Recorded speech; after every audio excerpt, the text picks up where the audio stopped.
कवर्धा नगर पालिका के नवा अध्यक्ष के रूप में मनहरण कौशिक ला आज शपथ दिवाएगी। मनहरण कौशिक वार्ड नंबर 25 के पार्षद हुए। पाछू 3 महीना ले यहाँ सत्ता परिवर्तन के बाद कांग्रेस शासन राज्य के समय जो अध्यक्ष बनाए गए से और ऋषि शर्मा अपन पद से इस्तीफा दे रही।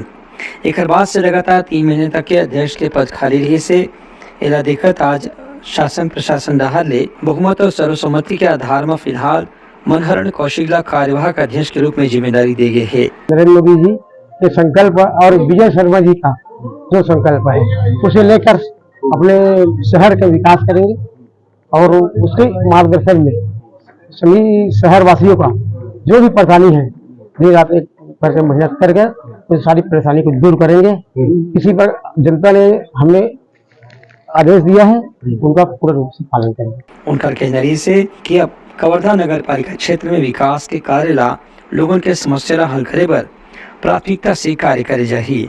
ब्यूरो रिपोर्ट उतलंका न्यूज।